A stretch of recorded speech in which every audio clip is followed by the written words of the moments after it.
Alright, in this video we're going to be discussing trigonometry identities, or trigonometric identities, or trig identities, whatever you want to call it. So first, these equations are composed like this. We can just put one side as A and one side as B. All you're doing in these type of equations, you're just proving why A equals B. You're not really solving, it's already solved. That's the answer. And all you're gonna do is just prove it. So we're gonna go for some examples first. But before we do so, we're gonna have to go over some identities we need to know. First, the reciprocal. We're gonna start with sine. So sine of x equals 1 over cosecant. That's sine's reciprocal identity. Now moving on to cosine. Cosine reciprocal identity is just 1 over secant. And tangent, it's a little different than sine and cosine, but they have to do with tangent. Tangent's reciprocal identity is just 1 over cotangent. Okay. And also there's this type of identities called quotient identities. Tangent also means sine of x over cosine. These two mean the same, and well, actually these three mean the same. These ones are all definitions of tangent. But now moving on to the other identities such as cosecant, secant, and cotangent. So now the reciprocal identities of cosecant would just be 1 over sine. So following the logic, what would be the reciprocal identity of secant? You guessed it, 1 over cosine. Okay, now the reciprocal identity of cotangent, following the same logic, is just 1 over tan of x. Now, remember how tangent was also had a quotient identity, or another definition. This is kind of the same, but since the reciprocal of cotangent is just 1 over tangent, we flip it over. So tangent equals sine over cosine, but cotangent equals cosine of x over sine of x. Since we kind of flipped over tangent, we can flip over these two and exchange them, and becomes cosine over sine. Basically the definition of cotangent. Okay, moving on, you have the other identities, which are the Pythagorean identities. So we can do sine of x plus cosine squared equals 1. This is my favorite Pythagorean identity, or just in general, it's just really cool identity. The second identity is just 1 plus tangent squared equals secant squared. Okay. This is kind of similar to this, but instead of these two adding to equal to 1, it's reverse. You don't add them, you add the 1 plus tangent equals secant. It's almost similar to this next identity, but it's just 1 plus cotangent squared equals cosecant.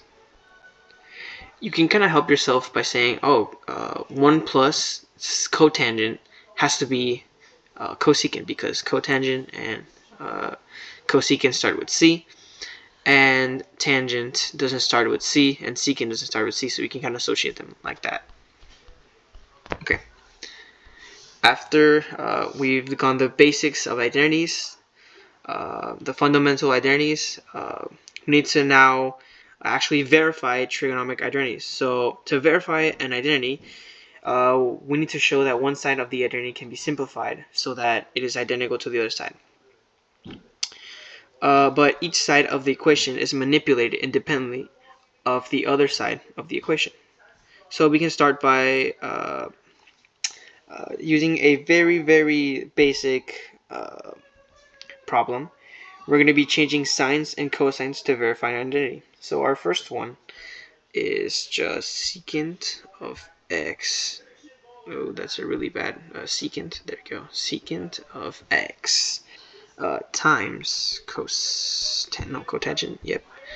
Equals cosecant. Okay. Basically, what you can do here, we already see that secant, using the reciprocal identities, using this reciprocal identity, we can see that secant already equals 1 over cosine x. Same with cotangent. We can use the quotient identity, which is just cosine of x over sine of x. And we know they're not adding, they're not subtracting because they're together. If two identities are together without anything in between them, that means they multiply. So I am going to put a multiplication dot, or I'm not going to put an x because it's going to be very confusing to this one. So we can do now simple math. 1 times cosine is just cosine. Cosine times sine is just cosine of x times sine of x. And we see that this is the answer, and it doesn't look like it quite matches this one. But what can we do? We can divide by cosine. Cosine divided by cosine, it's just 1. You can put it over. And this part divided by cosine, we can just take out cosine, and it just equals sine of x.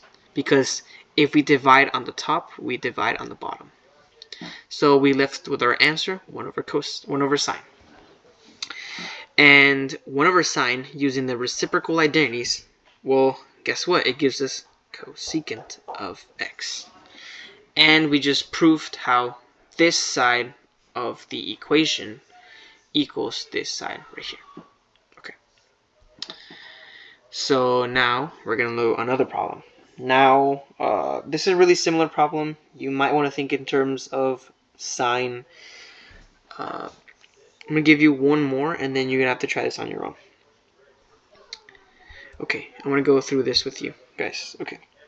So sine of x times tangent of x plus, look, here's a plus right here, cosine of x equals secant. Okay. Well, what can we see here? What can we think here? We obviously see tan right here as a little bit of like kind of like just catch your eye, because they're different to sine and cosine. They work a little bit different. So what can we do to tangent? Well, using the quotient identity, we can just rewrite tangent as sine over cosine. And we can just bring sine down. And remember, we're multiplying. There's nothing in here. So we're just multiplying. And we're adding cosine. Okay. But it might be a little intimidating to kind of multiply sine by a fraction. So what we can do, we can turn sine into a fraction. You can just divide it by 1, because sine divided by 1 is just equal to sine. Same with cosine. Okay, we're going to focus on this one first. So sine times sine equals sine squared.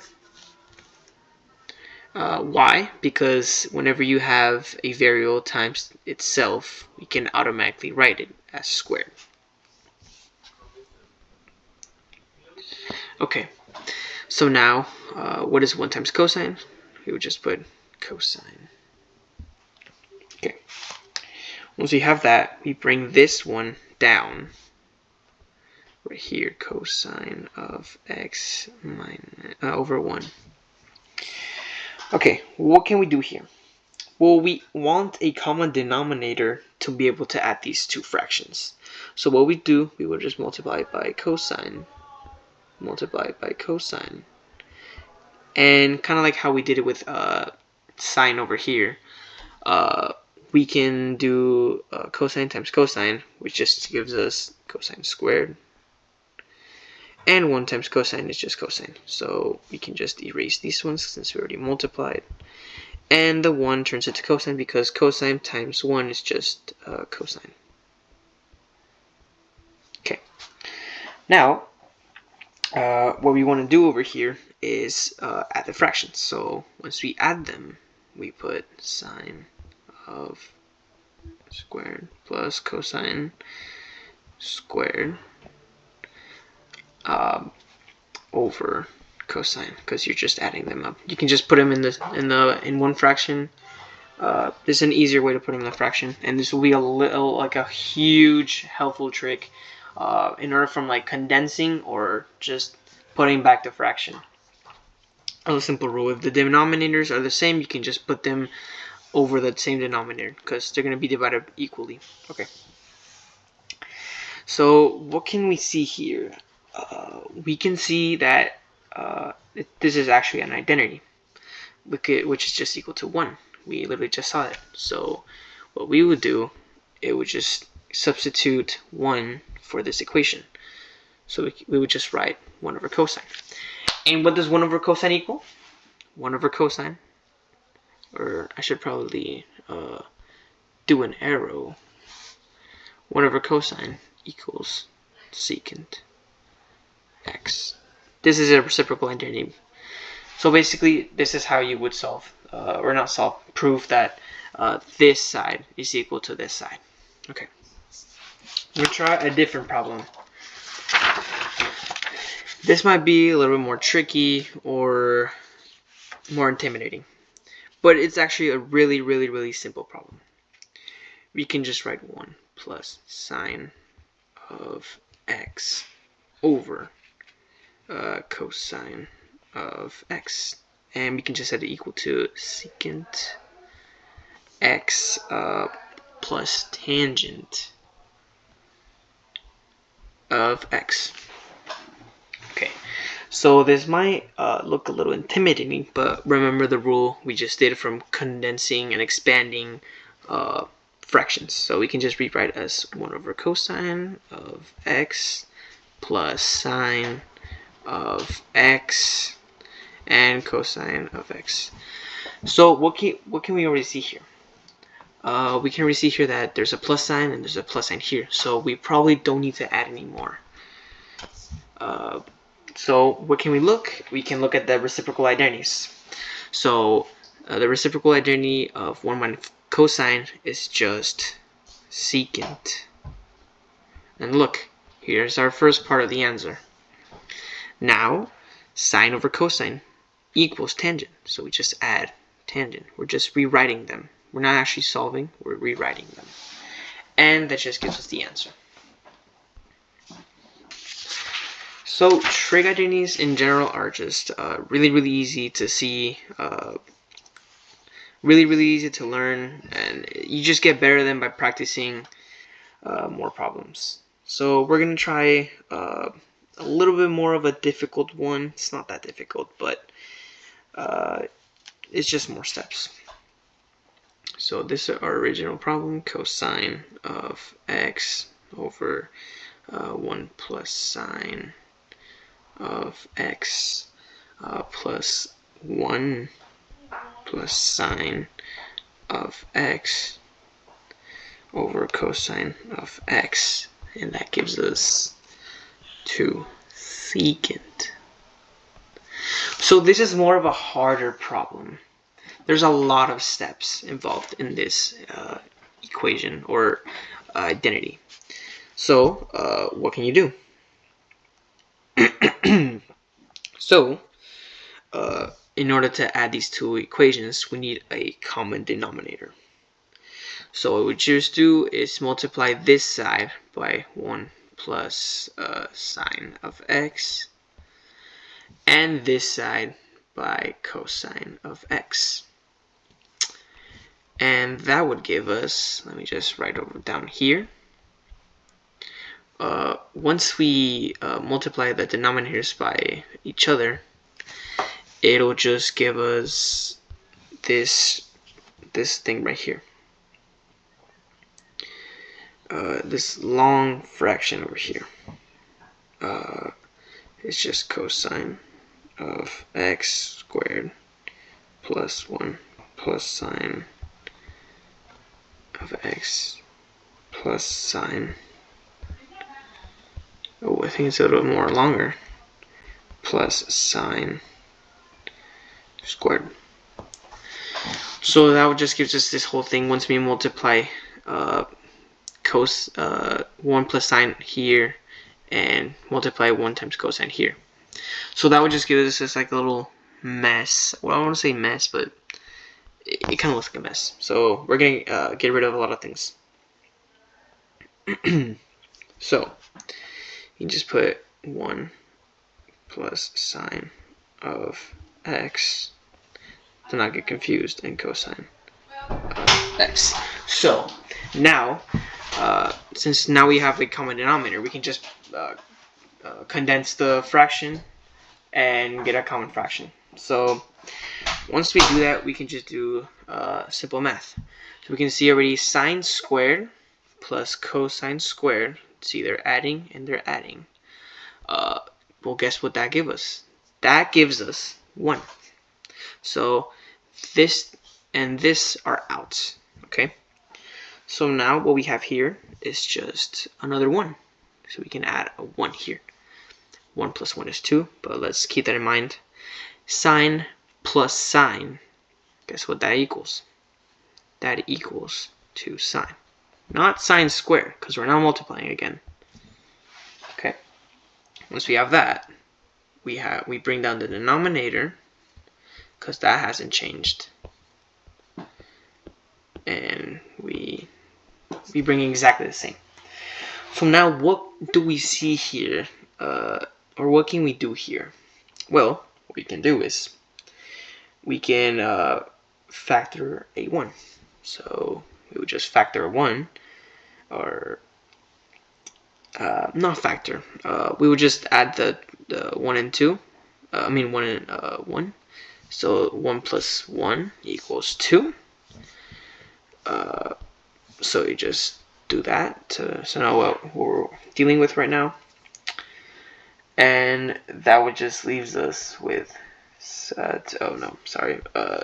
2 sine of x over 1 plus sine of x cosine. And we'll just put the parentheses to not get confused. So now what we would do, well, here you might be like, well, what am I supposed to do? Well, we can just cancel these ones out because we can factor out the 2 here. So if we factor out, let me just delete this right here so we can give some more space to answer our problem. Right here. Okay. So we can just do this.